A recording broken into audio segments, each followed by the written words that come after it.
Hello world! This is just a short video so that I can show you my newest little project. It's an ultrasonic rangefinder that outputs using three small vibration motors. You can see these little discs here. And here's the ultrasonic rangefinder sensor. And basically what I've done is set it up so that the closer you get to an object, i.e. the shorter the time of the ping between when it broadcasts from this unit to when it receives it again, the shorter that time is, the shorter the period is between the pulses of the motors. So as you get closer to something, it vibrates faster, at a faster frequency. And my original program basically used delays, so it would set the delay on each run of the void loop. And the problem with that was that the program itself would stop running during these delays. Of course, as delay is meant to work in the Arduino programming language. But that was stopping fast data. How can I explain this? Basically, if something was really far away and then all of a sudden something was really close, it would have to wait until the previous delay had finished before it would start outputting the data from the new object.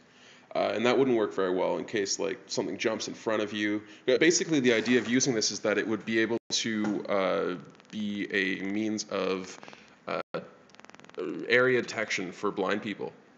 And so if something were to jump in front of you really quickly and previously something had been really far away, you wouldn't get the sensor data until the previous delay had run. So I changed it for a function that the Arduino programming language has called millis, and basically that is kind of like your Unix timestamp in PHP and other server-side languages.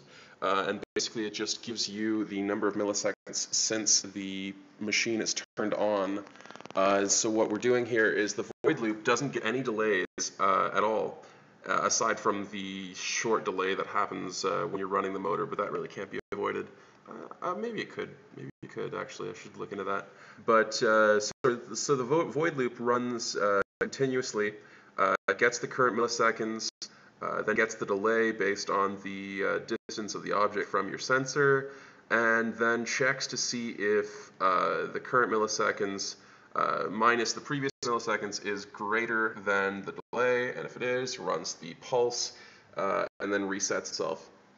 And so that just gives me a really quick sensing time, and I think this is pretty much the result I was expecting. You can't really see it, which kind of sucks, but I can feel as I sort of face this at the couch versus above the couch, there's an immediate reaction. The pulses get really close together really quickly, and then as you get above it, they slow down. And I think my maximum right now is a 2-second delay for the farthest distance. And so my next stage of this project is to hook up a battery pack, get it all self-contained into a little project box, and test it out with a blindfold, I guess. Fun stuff.